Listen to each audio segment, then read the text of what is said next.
Bueno, muy buenos días. Vamos a ir introduciendo algunos comentarios sobre la presente sesión, dando tiempo, unos minutos, que algunos otros participantes se vayan incorporando, sobre todo para que escuchen la conferencia del ingeniero Norberto Bosón. Eh, Algunos comentarios previos. Esta es la cuarta conferencia en el marco de las conferencias magistrales sobre políticas públicas locales. Recuerdo que la primera fue la conferencia del profesor Fortunato González, que nos ofreció un marco de referencia general acerca del modelo federal y descentralizado de Venezuela, a partir del momento en que se aprobó la descentralización y la transferencia de competencia a partir de 1989, pero también con una referencia histórica de cómo existe una tensión histórica permanente entre las necesidades de descentralizar los procesos del Estado y la centralización y concentración del poder. Eso es un signo de nuestra historia moderna y está presente en la discusión de todas las constituciones que hemos tenido. Esa fue la primera conferencia, porque necesitábamos pues, ese marco general para entender las siguientes políticas públicas. La segunda estuvo a cargo de la profesora Zulma Bolívar, que abordó la discusión de las ciudades sostenibles. Este es un tema que apenas comienza a discutirse en Venezuela, aunque ya en América Latina y en Europa, pues hace ya mucho tiempo que es un tema obligado de revisión y discusión. Posteriormente, la profesora Cristian Angel trabajó en la idea del gobierno abierto. Digo idea porque no tenemos experiencias reales de larga data en nuestro país a nivel local, salvo un par de casos que ella refirió. Sin embargo, el modelo de gobierno abierto y la experiencia y la información y la teoría la tenemos acá en el país, y bueno, es parte de la reflexión que hay que continuar dando acerca del desarrollo del municipio venezolano a través de sus políticas públicas. Y en esta ocasión, ya de inmediato, vamos a dar inicio a la cuarta sesión. Esta cuarta sesión tiene que ver con los servicios públicos a nivel local. Sin embargo, dicho así, pues es importante advertir que es imposible en breve 35 o 40 minutos dar cuenta de la dimensión de los servicios públicos municipales si nos atenemos a lo previsto en las competencias establecidas en la Constitución y en la misma Ley Orgánica de Régimen Municipal vigente. Dado esa realidad, decidimos que quizás lo más útil era concentrarnos en dos de los servicios públicos que son más sentidos a nivel de las ciudades y localidades, no solamente sentidos, también sufridos, porque el servicio de agua es un servicio fundamental para la vida de la familia, de la sociedad y del desarrollo productivo de cualquier territorio. Y por otro lado, los servicios de aseo urbano, en general de saneamiento, recolección, transporte, vertido y reciclaje de la basura son fundamentales porque están directamente conectados con el saneamiento ambiental y con la salubridad pública. De manera que seleccionamos dos servicios que son los más populares, por decirlo de alguna manera, y sobre todo eh, por mala suerte, pues son populares porque tenemos una precariedad en el desarrollo de los mismos. Y para abordarlo, decidimos invitar a Norberto Buzón. Norberto Buzón, viejo amigo, hemos trabajado juntos en varios proyectos, en varios asuntos públicos. Y Norberto, pues, es ingeniero civil con maestría en ingeniería ambiental, eh, preside la consultora, una consultora relacionada con el tema de las obras hidráulicas, eh, y tiene más de 40 años de experiencia en estos temas, tanto en la gestión pública como en la gestión privada del agua y el saneamiento. Pero de Norberto quiero especialmente resaltar que la práctica y la solución de problemas locales es parte del perfil fundamental de Norberto, porque fue presidente del Instituto Municipal de Saneamiento Ambiental del municipio Sucre del estado Miranda, y también fue presidente del Instituto de Aguas y Acueductos de ese mismo municipio. Y en ese lapso de tiempo, al frente de esas dos importantes instituciones descentralizadas, y eso es, digamos, la importancia de esa experiencia, pudo abordar una serie de problemas tratando de buscar soluciones a partir de las posibilidades y potencialidades del mismo municipio. De manera que eso, digamos, contribuye para que Norberto, pues, nos hable un poco también de esas experiencias.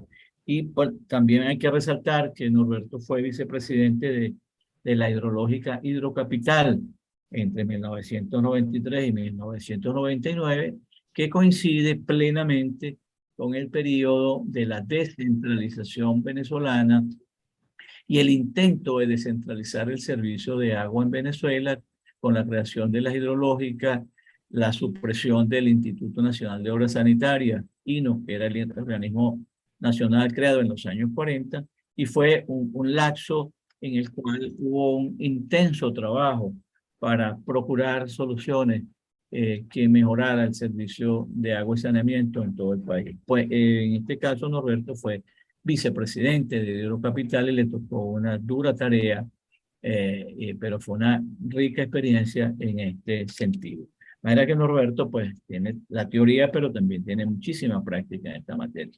Entonces, sin más preámbulo, yo voy a dejar a Norberto en el derecho de palabra. Él va a conversarnos una presentación, pero sobre todo nos la va a ir narrando alrededor de unas 30 a 45 minutos, dependiendo de cómo le rinda el tiempo a Norberto. Pero bueno, sin más preámbulo, lo dejo en el derecho de palabra y después conversamos a través del chat. Adelante, Norberto. Bueno, Carlos, primero muchísimas gracias por esta oportunidad. También a Genaro y Angélica que están apoyándonos en esta presentación. Para mí es un placer poder de alguna manera comunicar algunas experiencias sobre lo que es la gestión local de los servicios públicos, particularmente en estos dos servicios vitales. Uno, un servicio en red, como es el servicio de agua potable y el saneamiento, y el otro, el servicio de recolección, transporte, vertido y reciclaje de la basura. Estos servicios públicos tienen que ver mucho con la salud del ciudadano y también con la salud del ambiente, y por eso son servicios que tienen una trascendencia muy importante.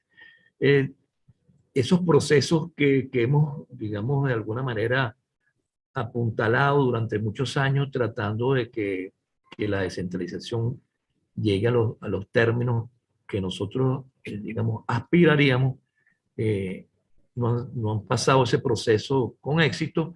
Y bueno, vamos a hacer un recuento que nos permita entender un poco esa situación. Eso es un poco de los objetivos de esta presentación. ¿Qué ha pasado con que no hemos podido lograr alcanzar esas metas de la descentralización? ¿Cuáles son esas leyes fundamentales de los sectores que tenemos que conocer y, digamos, aplicar para llegar a lograr estas cosas que son vitales para el futuro de un país del tamaño de Venezuela? Y además de eso, ¿qué cosas podemos hacer para nosotros cambiar la situación de estos servicios que de alguna manera están en una condición deplorable. O sea, son condiciones que por mucho tiempo hemos aspirado a que cambien, pero lamentablemente la conformación institucional, la forma de entender el negocio, la organización, de cómo hacerlo sustentable, creo que no ha sido la correcta y por eso estamos en esta situación. Bueno, un poquito porque ha pasado digamos, en estos últimos tiempos, que todo ese proceso de descentralización que estaba previsto no ha ocurrido. Bueno, primero se aprueba una ley en el año 2001 donde esa ley tenía dentro de sus puntos fundamentales la reestructuración institucional del sector agua, ¿no? Voy a comenzar por el sector agua potable y saneamiento. Esa ley en el año 2001 tenía digamos, ese propósito de convertir institucionalmente en otra cosa las empresas y las operadoras de agua a nivel nacional, buscando la descentralización. Eso le da digamos, una responsabilidad a los municipios donde tenían una conformación que se iba a llamar como unas unidades de gestión, donde los municipios asociados podrían crear proveedores de servicios que conjuntamente con las autoridades municipales manejaran este servicio del agua potable y el saneamiento. Bueno, eso no ocurrió. Tampoco el ente que iba a regular esto, que era la Superintendencia Nacional, se creó. Esa superintendencia tenía el propósito de monitorear este proceso que ya debería estar listo de hace años, pero nada de eso se llegó a la práctica. También se establecía una oficina nacional para el desarrollo de los servicios. Esa oficina nacional tenía la responsabilidad, digamos, de crear políticas a nivel nacional que además sanearan financieramente esas organizaciones que descentralizadas iban a manejar este servicio digamos, a nivel municipal o local. Además había la creación de una empresa nacional que esa empresa se encargaba de los grandes acueductos, de las grandes operaciones a nivel nacional, que iban, una digamos, de las ideas era a entregar agua en bloque a las municipalidades para que las municipalidades operaran y comercializaran el servicio. Bueno, había también un fondo de asistencia y, bueno, al final eso se traducía en una transferencia en un periodo máximo de 5 años. Estoy hablando del año 2001 al año 2006, pero nada de esto ocurrió. En el tiempo, pues estas cosas se fueron diluyendo con digamos, con esa tendencia centralizadora que, bueno, que tenemos en el gobierno que en este momento dirige la nación.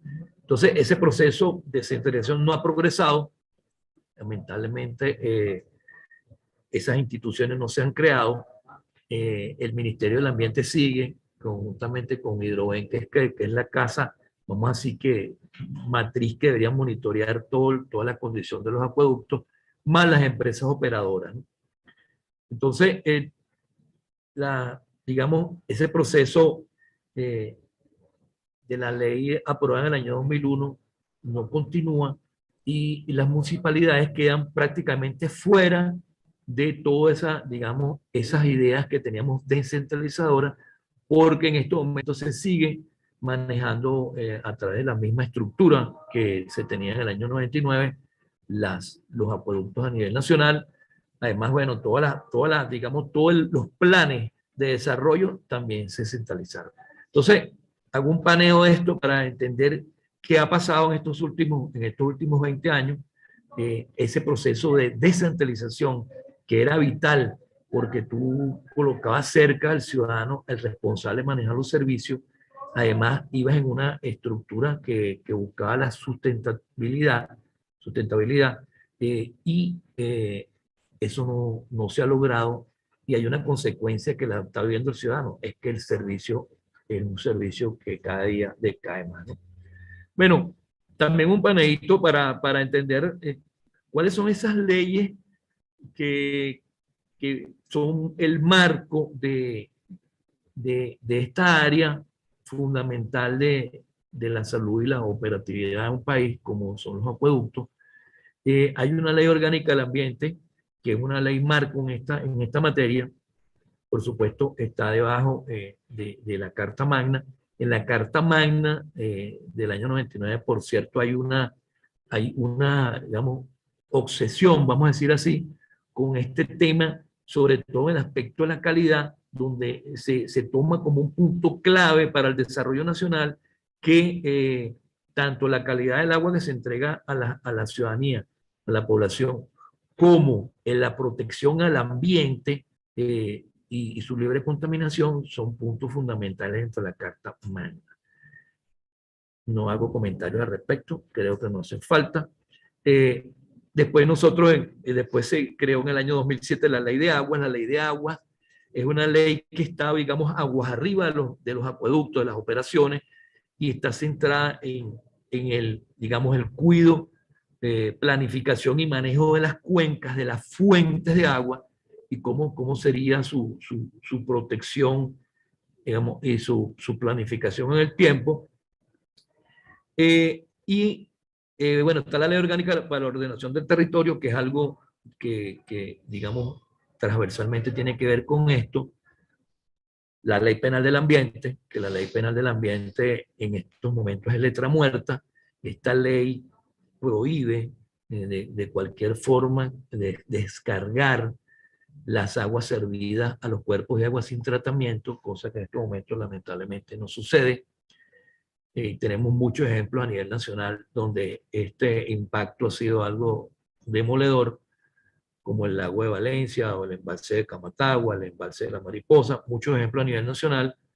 Y finalmente, la ley de prestación del servicio del año 2001, disculpen, que es la ley de manejo del servicio. Y dentro de esta ley del manejo del servicio, pues están todas estas connotaciones de descentralización y manejo conjunto con las municipalidades. Bueno, este es un resumencito donde tenemos unos fundamentos legislativos basados en la Constitución, haciendo un resumen, la Ley Orgánica del Ambiente y las leyes de agua y la Ley Orgánica de la prestación del servicio. Estas son las leyes que marcan el sector y sobre las cuales podemos estructurar hasta los momentos del futuro.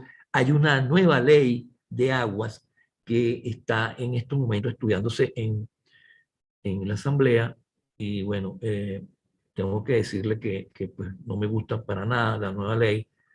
Es una ley que tiene unas connotaciones que al leerla te das cuenta que tiene mucho que ver con manejo político en vez de manejo, digamos, institucional y de desarrollo, y sobre todo de descentralización bien organizada, pero esa ley aún no se ha aprobado. Bueno, también para ilustrar un poquito qué clases de gestiones a nivel nacional tenemos vigentes y cuáles han estado y ya no están, unos ejemplos que son pírricos, vamos a decirlo así, dentro de lo que se tenía que haber logrado. Y están las aguas de Anaco en el estado de Anzoátegui, las aguas de Capitanejo y aguas de Zamora en Barinas, las aguas de Ejido en el estado de Mérida, y el Instituto Municipal de Aguas de Sucre, que por cierto lo suprimieron en el último año, más unas gestiones estadales como Aguas de Monaga, Hidrolara, Aguas de Mérida, Aguas de Portuguesa y Aguas de Yaracuy. Esas son empresas que han estado en una transformación que no se ha terminado, aparte de Hidrolara, que sí está consolidada hace muchos años, unas transformaciones que no han llegado todavía a ningún destino. Pero son ejemplos muy pequeños, no representativos digamos, del contexto nacional, pero que, bueno, nos dan un primer camino sobre este tema, ¿no? Bueno, lamentablemente, todas estas cosas que no se han logrado han dejado el servicio a nivel nacional con un rechazo por malo o por muy malo del 80% de la población. Esa es la percepción del ciudadano, que lo que deja ver es el mal funcionamiento de este servicio. Es algo que se dice, digamos, fácilmente, pero a finales del siglo XX, pues la aceptación del servicio estaba sobre el 82% de la población como un servicio bueno o muy bueno, y resulta que 20 años después, pues ese número se ha invertido y ahora la población en forma mayoritaria rechaza la condición del servicio. Ya sabemos por qué es. Pues lamentablemente funciona muy mal. Bueno, ahora, ¿qué podemos lograr a nivel local para mejorar este servicio? Porque aquí hay unas cosas que, que son muy importantes, ¿no? Pasar de la retórica, de lo teórico a lo práctico, tiene unas complicaciones, digamos, en el caso venezolano, muy grandes.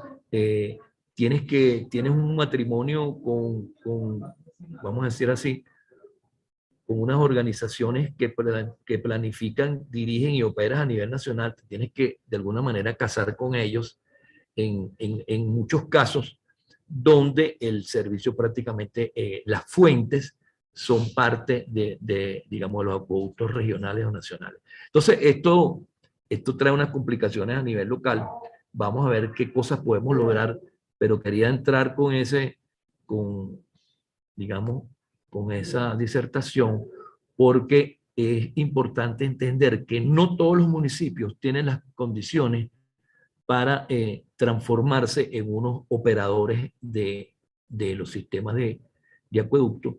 Esto hay que tomarlo en cuenta. Unos son más complicados que otros, otros tienen que depender más del gobierno nacional que otros, y eso hace que institucionalmente las transformaciones puedan ser muy diferentes a nivel local.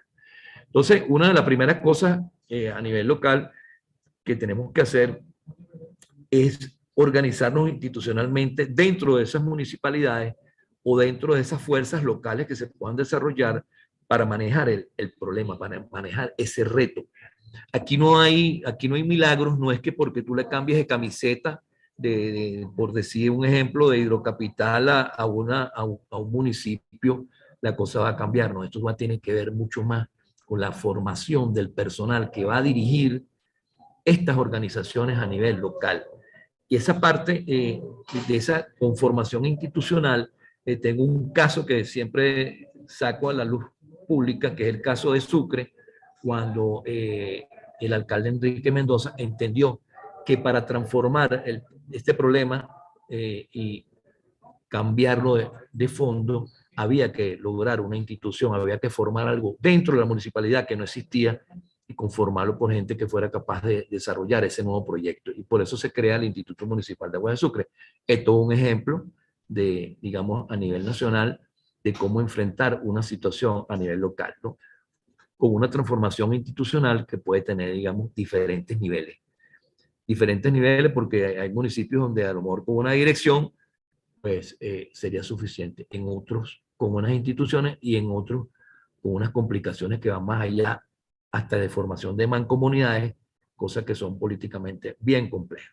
Bueno, otra cosa que hay que lograr para que cambie este servicio es modernizar las alcaldías en esta área, donde tú puedas desarrollar catastros, donde tú puedas desarrollar planes de comercialización, atención al público, operación y mantenimiento de los acueductos, basado, digamos, en destrezas, en el arte del servicio que te permitan hacer las cosas bien.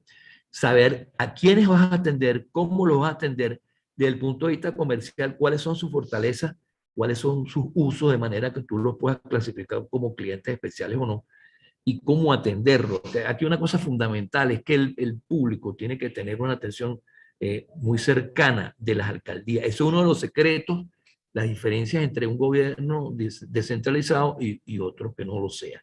Es decir, que hay una cercanía constante entre el usuario y el prestador de servicio que compromete a ese prestador de servicio con el usuario y al usuario con el prestador de servicio en una simbiosis que permita que el servicio tenga la importancia que se requiere y por ende se pueda operar y mantener correctamente. Otra cosa que a nivel local debemos tener claro es que el aprovechamiento de las fuentes propias y los sistemas de operaciones locales, municipales, deberíamos de alguna manera hacerlo con participación pública y privada, aquí tiene que haber un servicio, ese servicio tiene unos costos, la prestación de servicio eficiente hace que el ciudadano pague menos, que el ciudadano además tenga una mejor calidad de servicio, que no tenga que recurrir a comprar camiones cisternas o a hacer pozos en formas individualizadas por algunos conjuntos residenciales, inclusive algunos edificios en forma individual. Todo esto tiene que ver mucho con que el servicio sea, digamos, un servicio público que llegue a toda la ciudadanía. Esto es una de las responsabilidades de los gobiernos, tanto locales como nacionales, pero me remito a los gobiernos locales, de tratar que los servicios sean servicios de la misma calidad para todos los ciudadanos. Es decir, así se igualan las sociedades, así se progresa cuando los ciudadanos pobres tienen un servicio público de la misma calidad que los ciudadanos que más tienen. Eso es una de los retos de los gobiernos, y para gestionar esto hay que hacer cosas diferentes. Hay que, digamos, organizarse de tal manera que tú seas capaz de atender correctamente tanto digamos, las dificultades de servicio como toda la transmisión de información y información de ciudadanía que hace falta para que esos servicios sean cuidados y sustentables. Bueno, que hay que involucrar al ciudadano definitivamente en esto, y la manera de hacerlo es que participe. Hay experiencias muy importantes donde las juntas directivas de estas organizaciones locales se introducen los ciudadanos como una manera de que participe y vivan la situación dentro de, digamos, de esas organizaciones, y todos los planes de formación que se hagan, planes, vamos a decir así, prácticos de formación del personal que va a participar en el manejo de estas cosas, son fundamentales. Bueno, ese era un resumen del sector agua. Creo que lo más importante ahí es entender que los municipios tienen unas, digamos, así, unas propiedades y unas facultades que hay que sumarlas para ver cómo se, digamos, cómo se pueden concatenar y hacer posible que lleguen al ciudadano de una manera más eficaz un servicio que en estos momentos es algo que no cumple con las normas sanitarias, ni con las normas de calidad, ni disponibilidad. No es cuando alguien quiera darte el servicio o te lo pueda dar, no, es un servicio que debe estar disponible siempre y de la calidad que se requiere a la mano del ciudadano. Bueno, hacemos esta introducción ahora para el sector de la basura, pero quiero decir que respecto a este sector, siempre hemos tenido una, digamos, una gran afinidad municipal. Esto es un servicio donde los alcaldes normalmente se califican mucho por la forma en que pueden manejar este servicio, que es un servicio que la ciudadanía siente mucho y la ciudad también. Son, digamos, son partes integrales de los municipios, donde este servicio se considera como uno de los que hay que tenerle más atención, un servicio, digamos,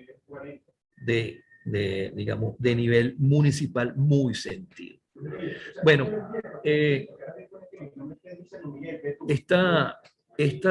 digamos que este sector tampoco ha llegado a su transformación institucional correcta, y en estos momentos es parte del Ministerio de Ecosocialismo y Agua. Hay unas direcciones de planificación del manejo integral de los derechos de los desechos y residuos, también una de disposición final de los residuos y una dirección general de gestión de calidad ambiental. Esto está dentro del Ministerio de Ecosocialismo y Agua. También está en estos momentos en transformación. Bueno, estos ministerios están en transformación constantemente. Uno no entiende mucho qué es lo que se quiere buscar con esto, pero no se consolidan todas estas, digamos, estas funciones digamos, de los entes, cabezas de los diferentes sectores, ¿no? Bueno, además, los 335 municipios a nivel nacional tienen la responsabilidad del manejo de vamos a decir, este problema. En el caso de la basura, tenemos una cosa muy importante, es que hay una ley, que es la Ley de Manejo Integral de la Basura, así se llama, que le da una responsabilidad al municipio sobre el manejo de este sector muy importante. Vamos a explicarla más adelante, pero esto es un avance digamos, que va en pro de la descentralización y que nos va a permitir hacer muchas cosas en este sector, ¿no? En esa ley se reparten responsabilidades donde los rellenos sanitarios quedan bajo, digamos, el control del gobierno central o los gobiernos estadales, el transporte a los gobiernos regionales y municipales y la recolección, limpieza y barrido exclusivamente a los municipios. Y los planes de manejo integral que debe elaborar el municipio, finalmente es el que explícitamente va a decir cómo va a ser el manejo de estos tres tópicos dentro de este servicio que son, digamos, fundamentales para obtener las metas en esta área, que igual que en el sector agua, pues tengo que decir que simplemente se maneja en las cosas fundamentales, en las cosas básicas, ya que de ahí no hemos podido pasar. Y eso lo grafico simplemente en este esquema que le presento aquí. Este es el proceso actual del servicio de basura en Venezuela. Después vamos a ver otro muy diferente, que es donde queremos llegar, pero así está el sector de los desechos sólidos en Venezuela, donde hay una generación que puede ser de domiciliaria, industrial, comercial, oficial, hospitalaria, y bueno, hay almacenamientos o acopios en algunos sitios, transporte y disposición final. Esa disposición final, en el 60% de los casos, no se cumplen con las condiciones de relleno sanitario. Bueno, ese era el récord que teníamos o que tenemos en las manos. No hay información sobre este tema oficial, pero aproximadamente la mitad de unos 400 sitios de disposición final, vamos a decir así, oficiales a nivel nacional, la mitad no cumple con las condiciones de relleno sanitario. Esto es algo que impacta muchísimo al ambiente porque son vertederos a cielo abierto que llevan contaminación tanto, digamos, atmosférica como de los suelos y de las aguas por la generación de lixiviados y gases en todos esos sitios. Fíjate que en este sector, a diferencia del sector agua, en el sector agua todo es manejado a través del gobierno nacional o los gobiernos estadales y en algunos casos, como vimos antes, algunos pequeños ejemplos locales, pero todo, digamos, es un manejo público donde la tercerización fue eliminada, pasando toda esa capacidad operativa a las empresas operadoras, cosa que ha sido uno de los grandes fracasos en el manejo de la operación de esas empresas. Sin embargo, en el sector del aseo, digamos, de los desechos sólidos de la basura, pues hay una conformación diferente porque hay empresas privadas que tienen concesiones, unas a más largo plazo que otras, hay institutos autónomos, aquí están los porcentajes como se maneja esto a nivel nacional, hay direcciones de las alcaldías que manejan esto, oficinas y otra gente que pueden ser inclusive alguna gente que trabaja en forma privada simplemente como servicios, digamos, individuales en algunos municipios muy pequeños y alejados de Venezuela. Pero esto es una conformación donde tenemos, digamos, institucionalmente una gama de formas de operar este servicio. Y eso también está permitido en la ley de gestión integral y hace que podamos, digamos, desarrollar más fácilmente algunas actividades que van a cambiar este sector si se logra esa descentralización y manejo municipal. Bueno, también aquí pasó algo muy parecido al agua. Todos los procesos de descentralización se quedaron truncados porque en los años 90 pues, hubo una apertura donde se daban concesiones para este servicio. Habían empresas que ya estaban, digamos, trabajando con digamos, este tipo de empresas que son empresas que trabajan a largo plazo, porque estas son, digamos, esto es un sector donde el financiamiento y las inversiones son cuantiosas, no son cosas que se pueden recuperar la inversión en años cortos, más bien son, digamos, organizaciones que siempre están apuntando a una recuperación en unos 20 años, el retorno al capital, y esto hace que, bueno, pues sea muy difícil cuando no hay claridad jurídica de meterse en un negocio de este tipo. Después, en el año 2004, pues se congelan las tarifas, y esto trae un caos en el servicio, porque todas esas empresas privadas quiebran, lamentablemente empiezan a entregar digamos, esa responsabilidad nuevamente a sus contratantes, y bueno, hay un proceso ahí digamos, de transformación, de reversión muy perjudicial para los municipios sobre todo, ¿no?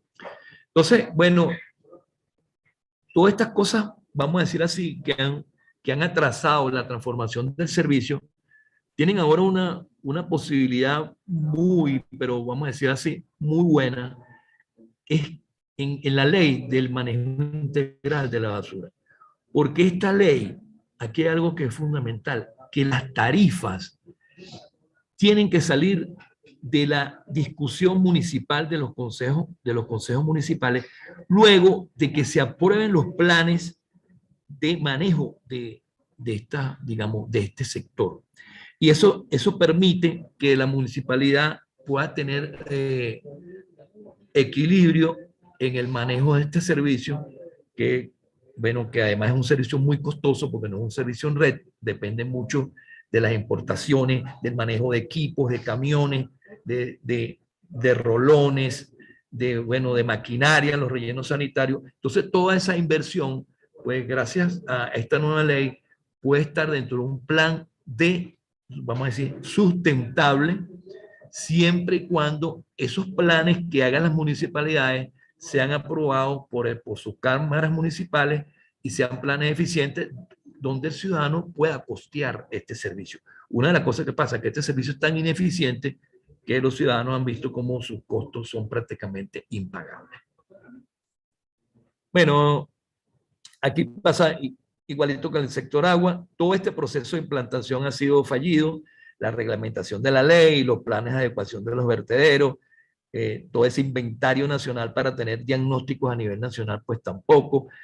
Bueno, la creación de las normativas internas del Consejo Nacional de Gestión tampoco. Los planes nacionales de la gestión integral, que tienen mucho que ver con los planes municipales, porque esto tiene que ir concatenado, porque, como le dije antes, hay unos niveles, digamos, de operación en el caso de los rellenos sanitarios, que en muchos casos tienen que ver con varios municipios a la vez.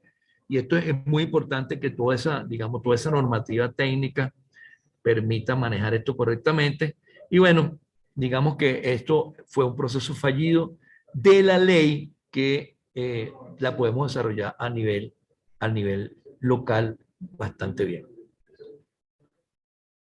¿Qué podemos lograr a nivel local con esto de la basura? Pues muchísimo, muchísimo, muchísimo.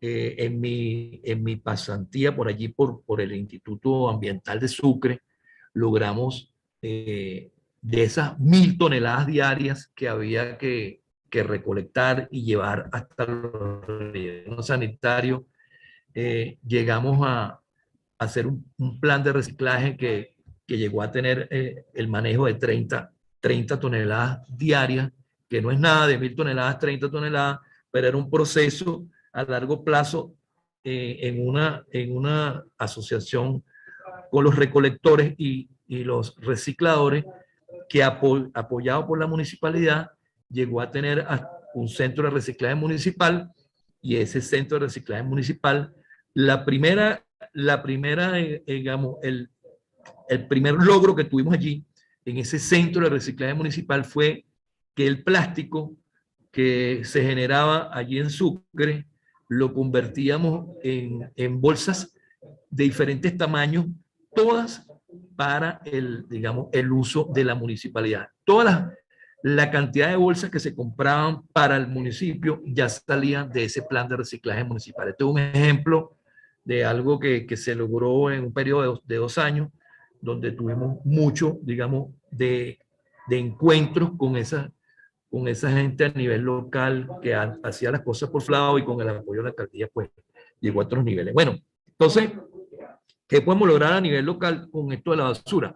Bueno, primero, vamos a la misma experiencia del agua. Hay que conformar instituciones que manejen este reto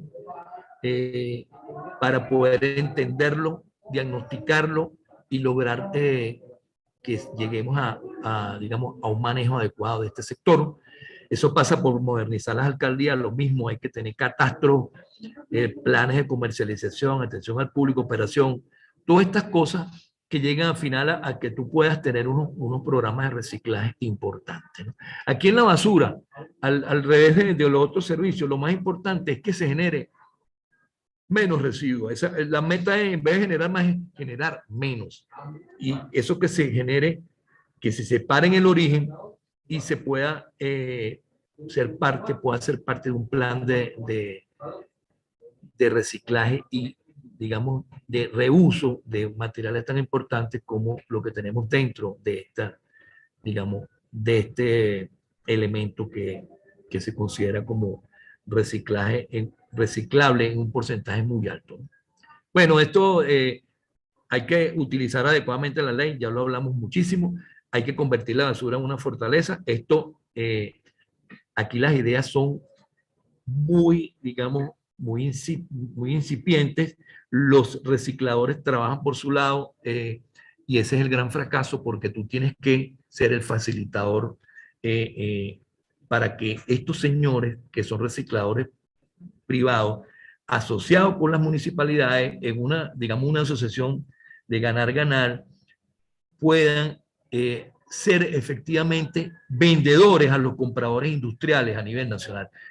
Una cosa que nos decían los compradores industriales ante nuestra pregunta, ¿por qué no dejaban de importar, por ejemplo, plástico? Y ellos decían o cartón, que una de las cosas que les pasaba a ellos era la inseguridad de la entrega de ese material. Y su industria no podía depender de unos recicladores que no tenían, digamos, una capacidad constante de entregar esos materiales. Entonces, esto era ejemplos de qué cosas tenemos que superar. Bueno, la cercanía entre los usuarios responsables del servicio, lo mismo, el seguimiento y control. Aquí en esto de los desechos sólidos, hay un trabajo muy importante de formación de personas que puedan ser multiplicadores con esto y que de alguna manera sepan que se van a favorecer si las cosas funcionan correctamente.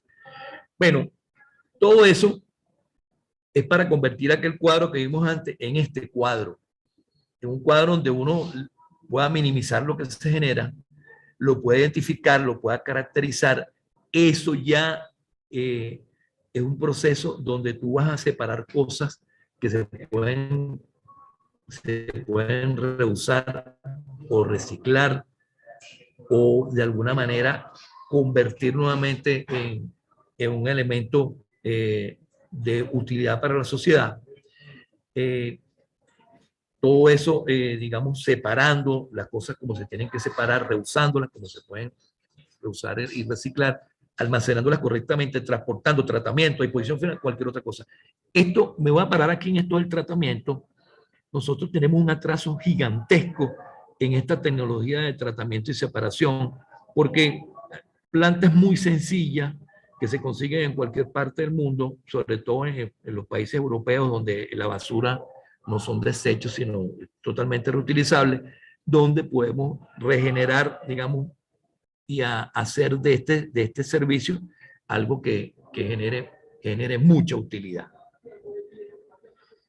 Bueno, voy a ir terminando la presentación con las conclusiones. estas conclusiones en el sector agua, pues bueno, tiene que ver mucho con que tenemos que concluir que las empresas hidrológicas actuales no están a la altura de la situación, no son capaces de revertir la situación del servicio. Ya esto no es un sentir personal o particular, ya esto es la vivencia de más de 20 años viendo cómo el servicio sigue deteriorándose, y hay una condición, digamos, que hace que esto sea así, y es que la condición es muy sencilla. Son empresas que no son sustentables y por ende no tienen capacidad operativa ni logística para hacer todas las cosas que tienen que hacer. Sobre todo, pues no tienen, dentro de esa logística hay algo que tiene que ver con el personal. Toda esa formación que es requerida para manejar ese servicio, pues lamentablemente no se tiene. Hay que incorporar a los actores locales que son los que padecen, vamos a decir así, esta situación dentro de este grupo de empresas como parte final de la descentralización, y eso hace que nosotros podamos afrontar esta problemática con otra visión, con una visión de que yo como local soy partícipe de estas soluciones y digamos, además estoy responsable directo por la ley y por las circunstancias, por la necesidad del servicio ante los ciudadanos que votaron por esos gobiernos, digamos, locales. Bueno, la estructura municipal que existe en los municipios hoy en día, pues, valga la redundancia, no tiene capacidad para manejar esto, y eso es uno de los retos que hay que afrontar y entender. Yo creo que una de las cosas que le pasa al gobierno nacional es que no ha entendido que esas estructuras no son capaces de resolver asuntos. Antes que nos pase eso a nivel municipal, tenemos que hacer todas esas transformaciones que permitan afrontar ese reto de ese servicio exitosamente. Si no, también vamos a tener muchos problemas. Bueno, dependiendo de la característica del municipio y su potencial hidrológico, es que se podrían diseñar en las estructuras institucionales y operativas que deberían de, digamos, de conformarse a nivel de esa localidad.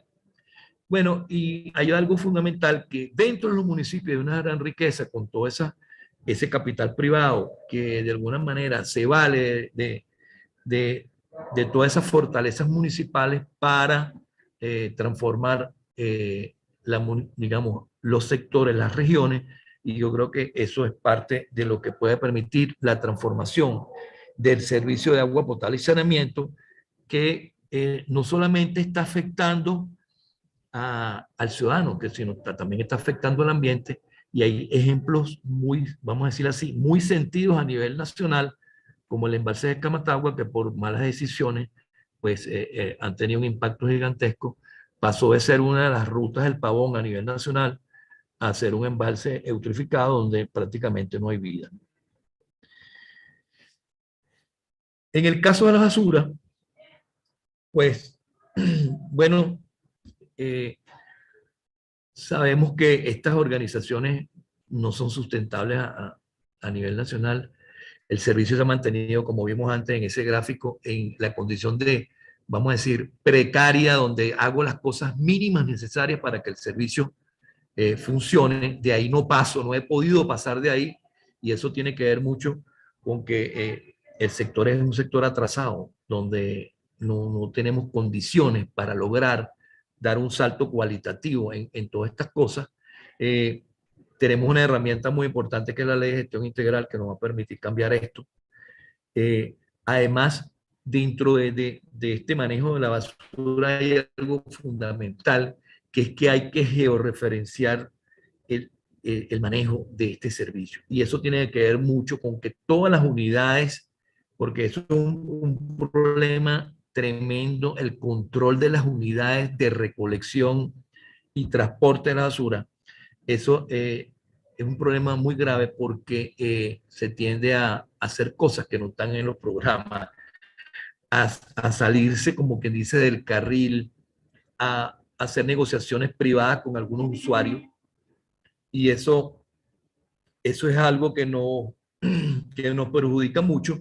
Entonces, todo esto del control de los camiones con GPS, de tener una central de operaciones, esto es lo que se hace en cualquier parte donde se maneje correctamente este servicio. Eso además trae una reducción en los costos muy importantes, y por supuesto de la calidad y el control.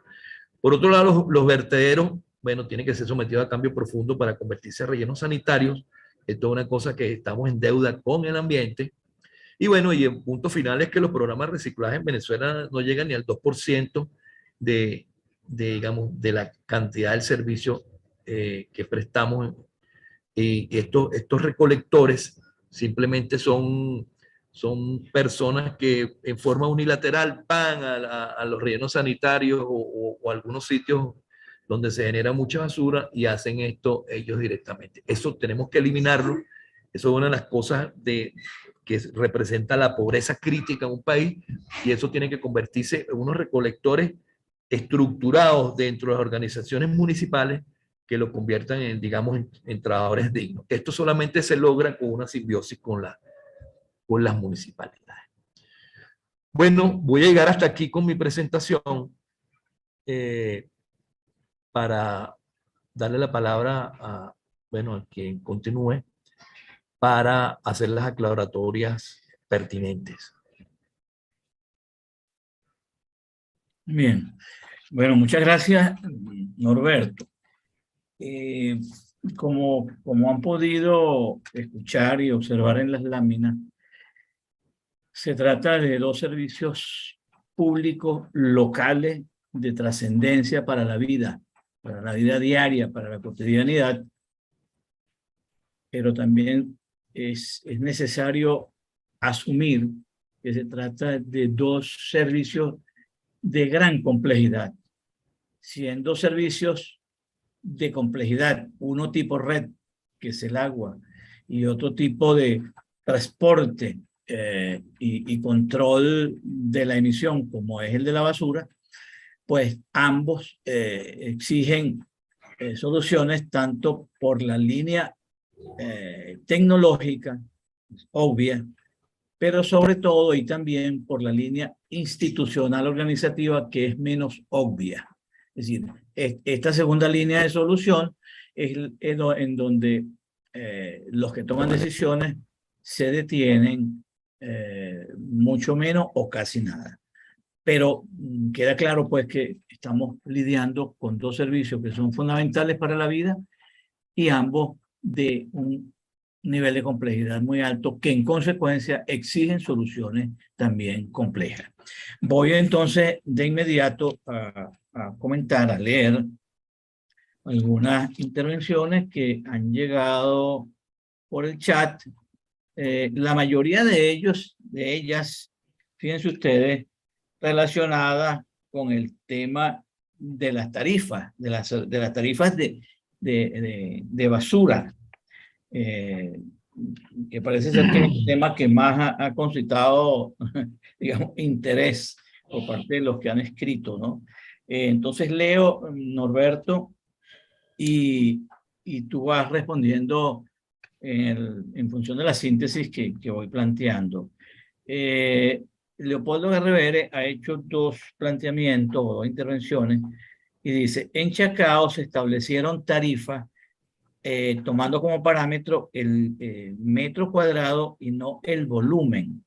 En consecuencia son ilegales y excesivas, y adicionalmente los particulares están siendo subsidiados en 70%. A eso agrega que la Ley de Gestión Integral de la Basura es clara en esta materia. Está basada en volumen y tipo de basura y no en metros cuadrados. Te dejo la palabra, Norberto, para que comentes este aspecto de la ley integral y de la basura, de la tarifa. Fíjate, primero, la tarifa debe ser, digamos, generada, vamos a decir, estructurada, calculada por un grupo de personas que sea capaz de entender y diseñar una estructura tarifaria que sale de los costos operativos e institucionales del servicio. Es decir, cuando eso tiene una fórmula y esa fórmula va a ingresar todos estos elementos de costo, pero hay algo ahí fundamental, que es que si esos elementos de costo están calculados bajo digamos, un índice de eficacia muy malo, como la mayoría a nivel nacional ocurre hoy en día, como la mayoría de los casos, entonces esas tarifas son tarifas excesivas.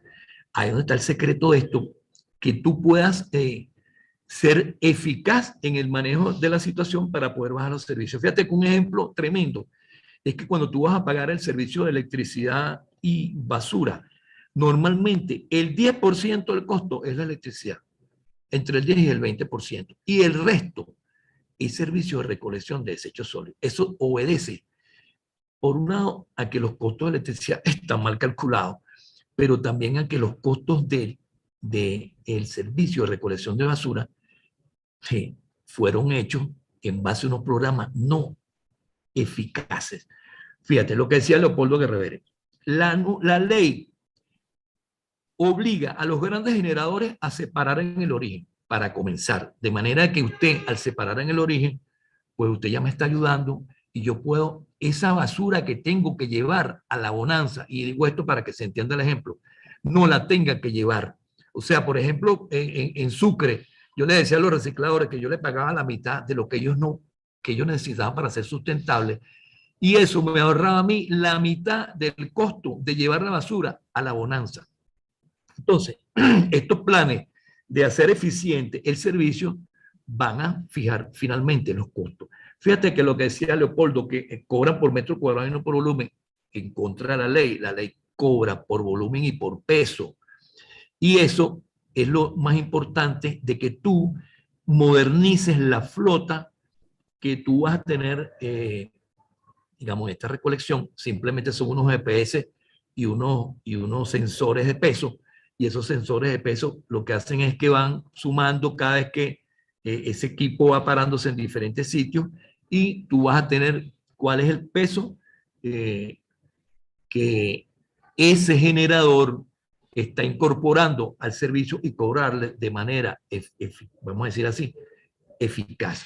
¿Qué pasa hoy en día? Simplemente una persona puede tener una gran cantidad de metros en un negocio y generar muy poca basura, y otro tener mucho menos y generar mucho más. Además, dependiendo del tipo de basura, también la ley lo dice, hay unos costos asociados a esto. No es lo mismo recogerle los desechos a un hospital o a una clínica privada que recogerle los desechos a una carpintería o a un comercio de alimentos. Entonces, eso está especificado en la ley. La ley obliga, como dije antes, a separar en el origen a los grandes generadores y a meterlos dentro de una estructura comercial especial que maneja la municipalidad, no Corpoelec, como se hace hoy en día. Eso está especificado en la ley, y eso es lo que va a hacer que logremos tener unos precios accesibles. Hoy en día esa es la situación, y por eso es la razón del servicio de recolección de basura está fuera del alcance del pago de los ciudadanos. Hay dos intervenciones más, hay dos preguntas o planteamientos, ¿no? También relacionadas con el asunto de la tarifa, pero creo que en alguna medida pues han sido abordadas en tu respuesta, pero igual las leo. Pepe Cárdenas comenta o pregunta, ¿cuál es el mejor criterio para determinar las tarifas de la basura? Y Rafael Martínez plantea algo, digamos, similar.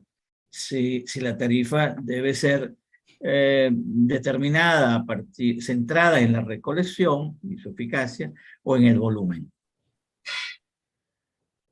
Bueno, sí, más o menos la pregunta va en el mismo orden, pero fíjate que todo va a salir de ese plan que se tienen que aprobar las cámaras municipales, que expliquen y calculen, como dije antes, esos costos que hacen finalmente, digamos, llegar a un precio final de la recolección, porque hay tres elementos en esto que son muy costosos. Uno es la recolección y la limpieza. Otro es el transporte. En el caso caraqueño, por ejemplo, tenemos que ir 80 kilómetros hasta la bonanza a llevar la basura, en el caso más lejano.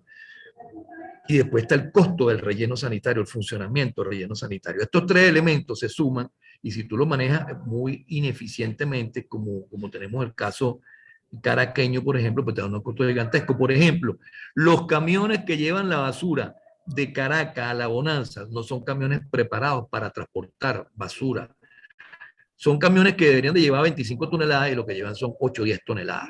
Entonces eso hace que un camión, un Toronto, con una capacidad que podría, con una caja, digamos, con un recipiente, para que se entienda, para basura, podría transportar 3 veces lo que transporta en cada viaje y eso por supuesto que rebaja los costos en una forma significativa. Eso es una de las cosas que está pasando.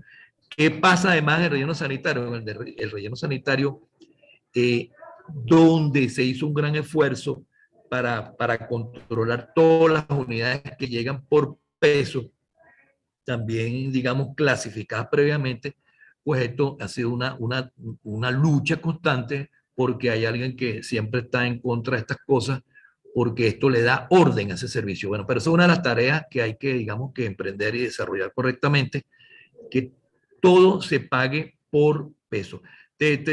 También hago un recuerdo de mi pasada por allí, por Sucre, donde cuando yo llegué y empecé a revisar la concesión que tenía la empresa operadora, y resulta que ella cobraba por unos costos estimados diarios de 1000 toneladas diarias. Cuando revisamos esto, pues eso se parecía, pero no era lo que se le tenía que pagar por peso.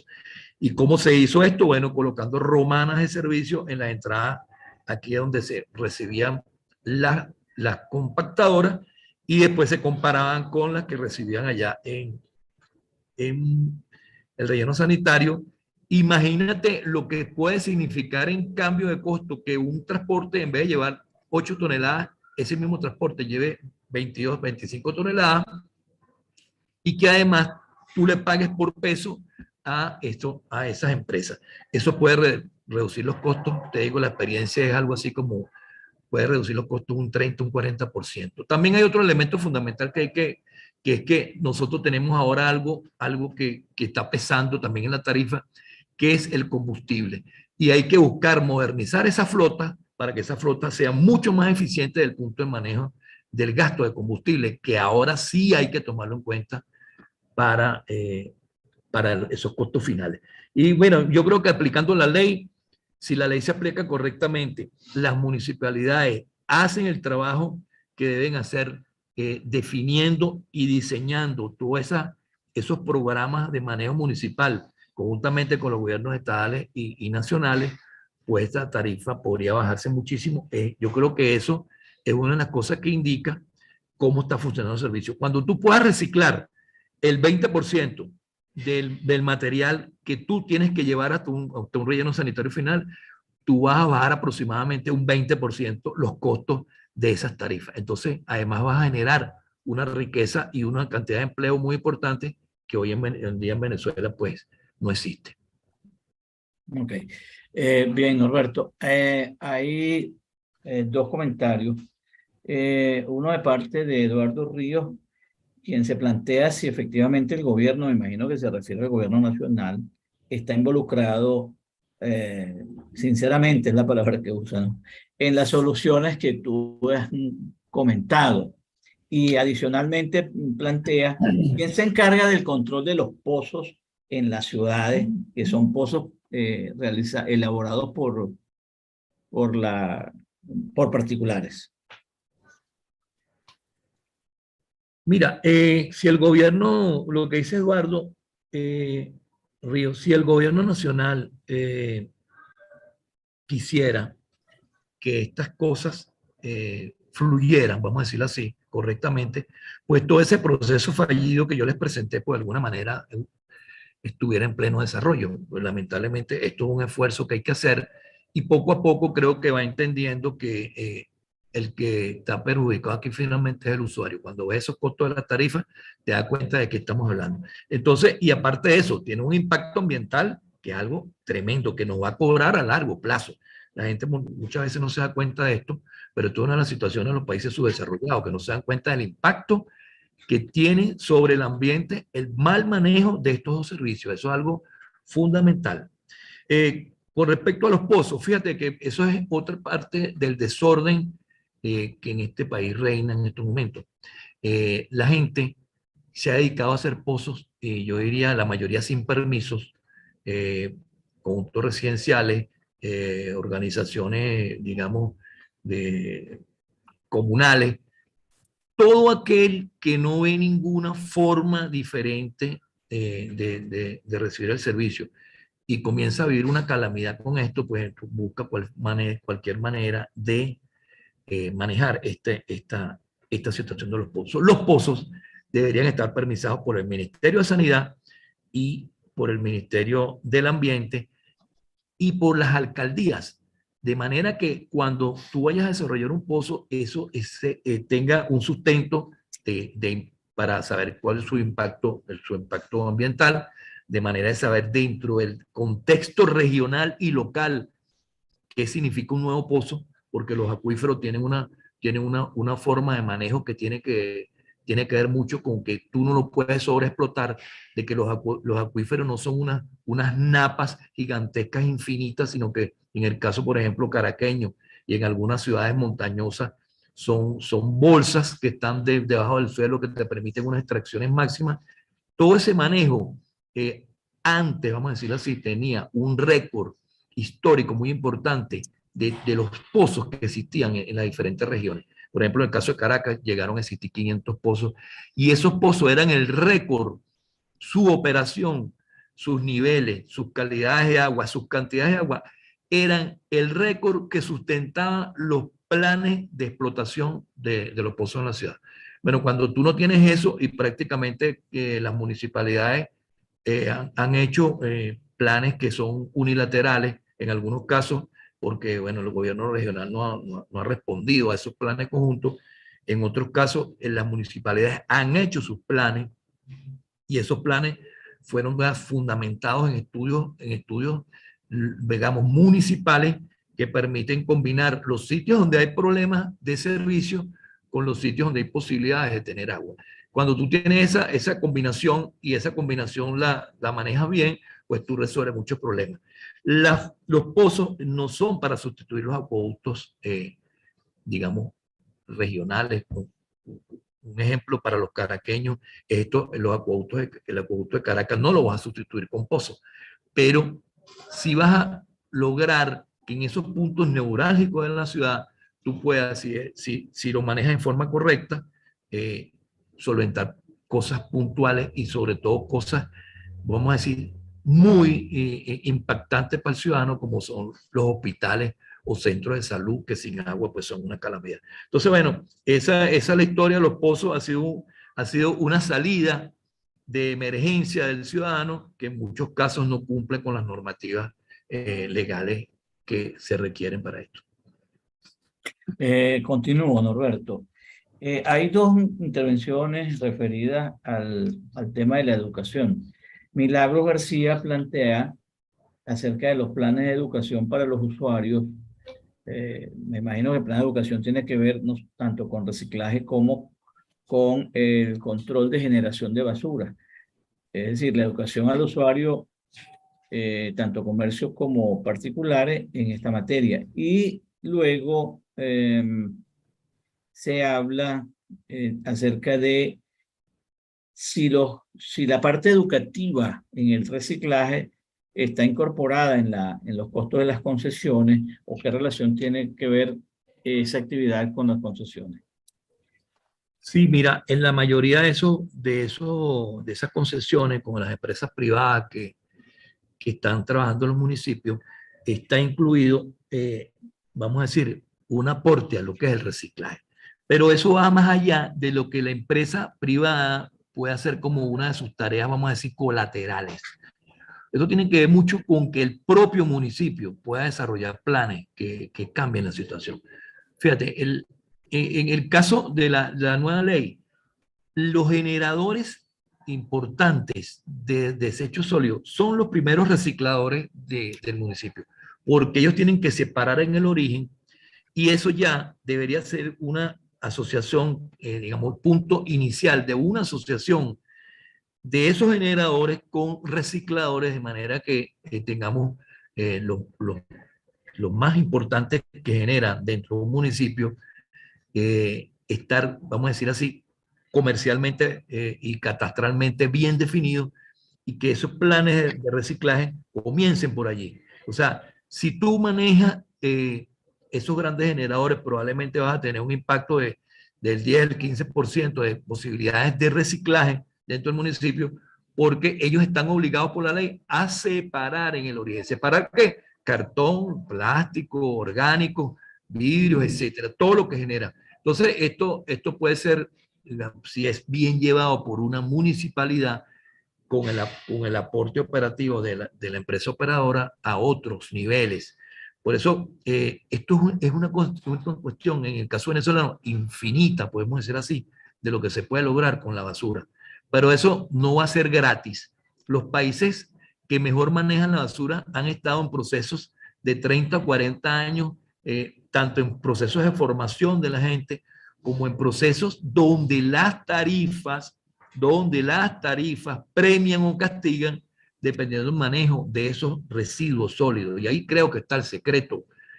Por ahí empieza la cosa coercitiva, donde el ciudadano que hace bien las cosas y se para en el origen y tiene, digamos, el primer punto del reciclaje ya a la mano, es favorecido por las tarifas.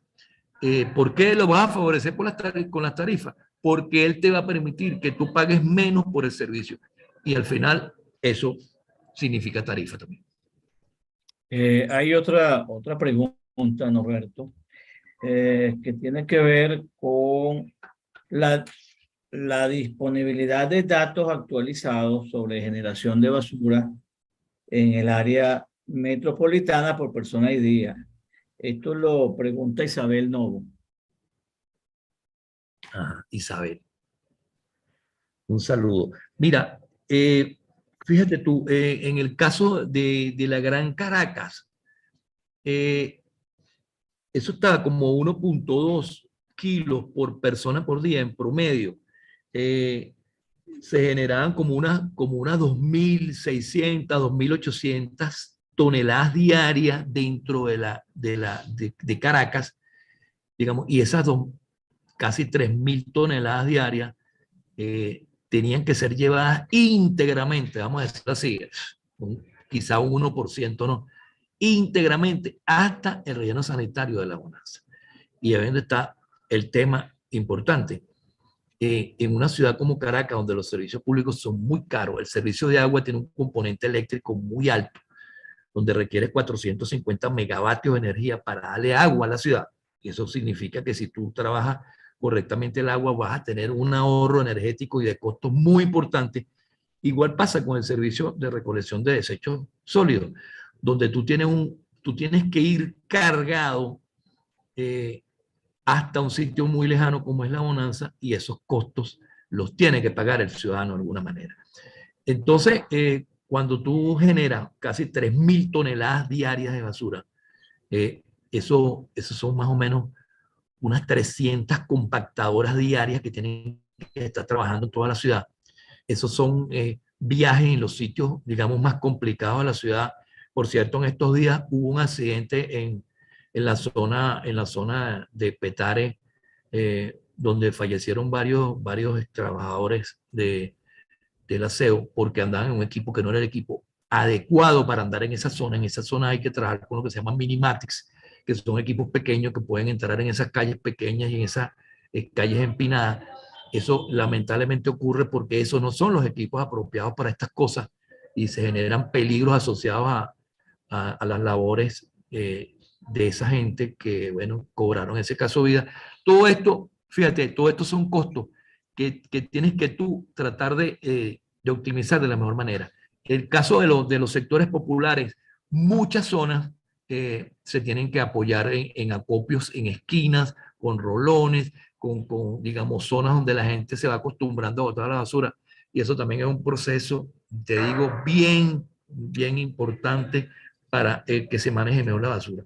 Pero, ¿cuáles son las metas en este servicio? Bueno, la meta en este servicio es que logres que a través del reciclaje, la separación del origen y el reuso de una parte porcentual de la basura, tú puedas bajar esos costos en forma importante. Imagínate tú lo que hay dentro de una ciudad como la ciudad de Caracas, donde tienes casi 3.000 toneladas diarias de basura. ¿qué no puedes hacer con ese reciclaje? Pues bueno, estamos botando muchísimo dinero todos los días. Bien. En cuanto a preguntas o temas, Leopoldo Aguerrevere interviene y dice, hace años se comentó la posibilidad de enviar, déjenme leer el basura desde un centro de compactación en Las Mallas a La Bonanza por el tren de Charallave, con desvíos pequeños en ambos extremos.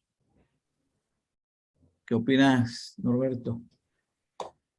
Mira, fíjate que había un centro de acopio en el municipio Sucre, ahí en Julián Blanco, y había un centro de acopio en Las Mallas.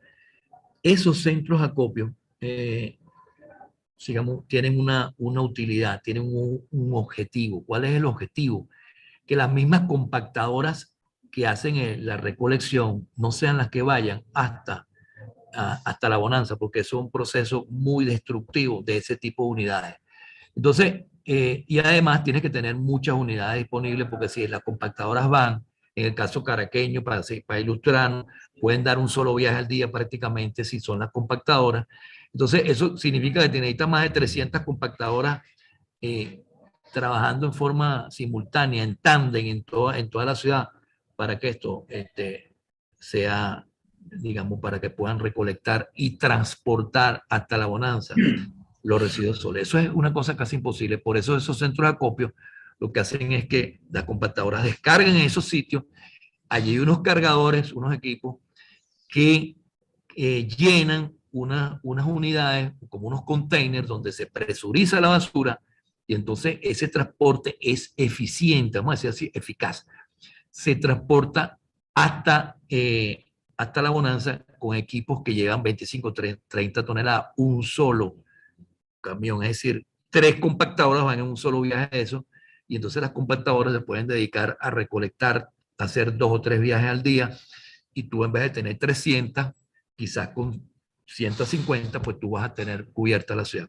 Entonces, se trata de tecnificar esto, pero lamentablemente, ¿qué pasó con esto? Bueno, que las mallas se convirtió en un problema, una generación de contaminación ambiental terrible, porque las unidades que estaban allí también cayeron en desgracia y entonces no había cómo sacar la basura de ese sitio y llegó a estar copada completamente de basura, entonces era un problema ambiental.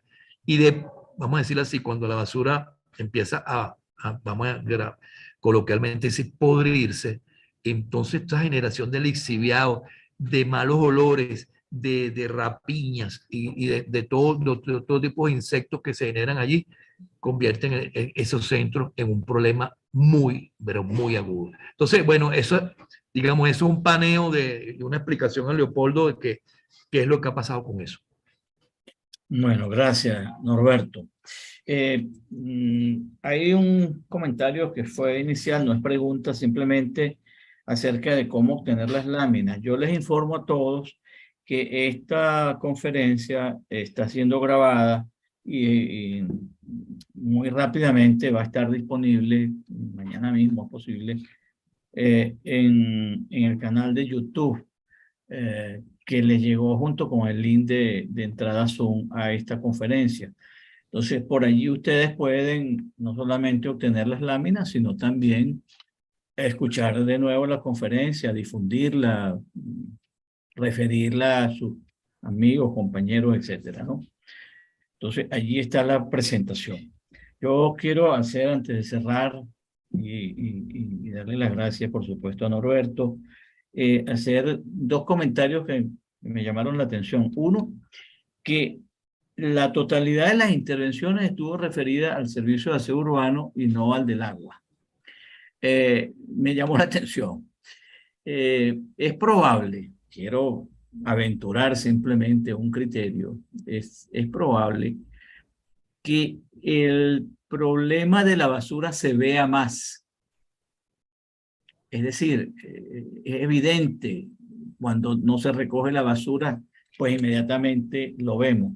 No es que el del agua no se sienta, sencillamente se siente. Eso es una posible explicación, pero la otra me da la impresión de que hacemos una relación directa entre basura y responsabilidad del gobierno municipal o del municipio.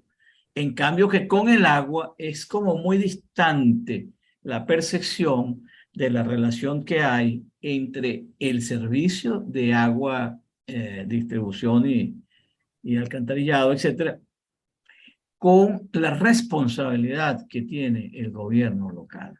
Esa es una explicación sencillamente que aventuro, no la quería dejar pasar porque me parece fundamental que nosotros como ciudadanos y quienes toman decisiones también ubiquen bien, correctamente, las posibilidades y responsabilidades institucionales de cada servicio. Yo creo que esto es clave. Y esto es el tercer comentario que quiero realizar y con eso pues cierro, ¿no?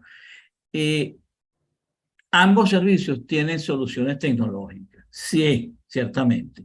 Allí está inmerso un problema tecnológico tremendo. Ahí hay retos tecnológicos fundamentales y son retos tecnológicos que se han ido venciendo en muchas partes del planeta. Hay soluciones para basura y agua en muchas partes del planeta que cuando uno las ve funcionando uno se sorprende y dice, ¿será verdad que esto existe? Pues existe. Entonces, la posibilidad del desarrollo tecnológico existe, pero ¿qué es lo más difícil en todo esto? La posibilidad de la solución institucional. Porque al final la tecnología depende de las decisiones que toman personas que tienen cargos públicos y que tienen la responsabilidad de tomar decisiones sobre determinados servicios, no solamente a nivel nacional, sino sobre todo a nivel municipal. Por ejemplo, en el caso del agua, Norberto presentaba un gráfico de cómo se distribuye la responsabilidad institucional en los municipios de Venezuela. Y llama la atención cómo 75%, si no saqué mal la cuenta, son oficinas, direcciones de agua y también pequeñas oficinas, ¿verdad? O sea, hay muchas estructuras ya creadas en los municipios. La pregunta que uno se hace y la ha respondido con el trabajo que uno ha realizado en las alcaldías, la respuesta es que esas oficinas existen, pero son precarias. Es decir, a veces lo que hay en esas oficinas son operadores de llaves, operadores que abren y cierran una válvula. Eso es lo que uno consigue en la mayoría de los municipios venezolanos, lamentablemente. Entonces, quiero cerrar con este llamado de atención, porque sé que a esta sesión han entrado varios concejales de varios municipios de Venezuela. Es importante para los alcaldes y su equipo, como también para los concejales que están relacionados con los servicios públicos, pensar con detenimiento, con detalle y con propiedad el diseño de soluciones institucionales que son aquellas de las cuales depende toma de decisiones para asumir o no determinados retos tecnológicos. La tecnología no va delante del problema.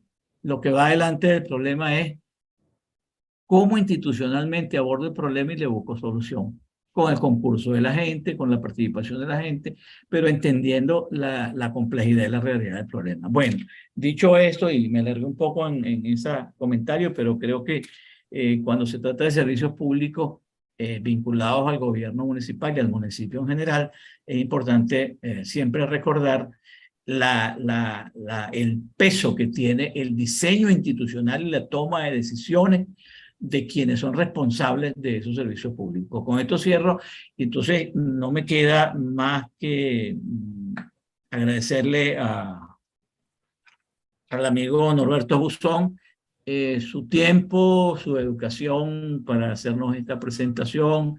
Hemos estado en contacto durante muchos años pensando y dándole vueltas a estos problemas, y a pesar de que han pasado, parece mentira, ya 20 años de que arrancó algunas leyes y 30 y pico de años del inicio de la descentralización, este es un problema que no caduca. Este es un problema que está allí todos los días y todos los días nos está demandando la búsqueda de soluciones, pensarlas y actuar. Bueno, Norberto, muchísimas gracias. ¿Vale? Gracias a Genaro, gracias a Angélica por el apoyo para realizar esta sesión y gracias a todos los que se incorporaron en la mañana de hoy. Repito, la conferencia está grabada y la podrán ver y bajar desde el canal de YouTube Universita para trabajarla, difundirla, compartirla y discutirla. Bueno, a todos muy buenos días y hasta la próxima ocasión.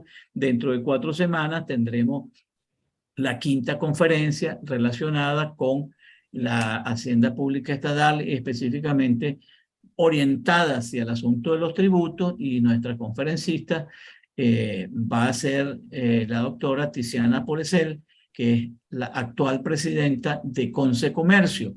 Allí vamos a tener ya no la perspectiva desde el funcionario público o desde el municipio o el gobierno local, sino la perspectiva desde el empresario, es decir, qué están pensando los empresarios en materia de esa relación con el Estado a nivel local.